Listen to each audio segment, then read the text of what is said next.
The installation itself, I genuinely couldn't believe wasn't more difficult, because when we first went in for this grant and we were thinking about how, having we've got 83 solar panels on the roof. It's a huge amount. And I was like, oh my God, that's going to be so disruptive to the centre, and how are we going to operate? But actually, the process itself with eco providers was just really, really good. The consultation process in the beginning, they told us when they were going to be here, which parts they would be working on. So instead of us having to go to our users and say, I'm sorry, we're going to have to close the building for 3 or 4 days in order to get this done, we didn't close the building at all at any point. And it all happened incredibly respectfully. The people who came on site were wonderful and their communication was excellent. So with the exception of the odd bit of noise, which we worked around, and they told us when the noisy bits were going to happen, we didn't really have to do anything. The impact on our users for that installation period was very, very little. And I was genuinely surprised by that, because it was one of the things that I was really worried about at the beginning, because it sounds like such a huge project. Like, surely this is going to be noisy and disruptive and a nightmare to manage. And it wasn't. It was seamless. The knowledge of the experts in eco providers was so reassuring, because without that knowledge, we would have hit many, many barriers.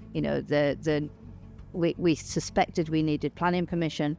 We were reassured by eco providers and the evidence provided to demonstrate that we didn't need planning permission, and all the other aspects of it that could have been real inhibitors to the success were resolved with this communication, which was fantastic.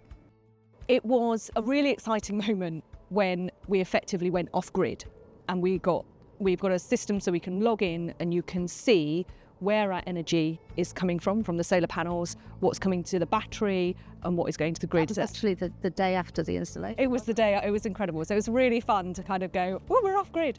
And the impact of that long term is projected to be between £7,000 and £9,000 a year on energy savings for us, which is just huge. It's huge for us, it's huge for our beneficiaries, and it's sort of 2/3 of our energy costs. It'll be interesting to see that in action over the next sort of couple of years, but the impact that has on us as a charity and our beneficiaries is just incredible.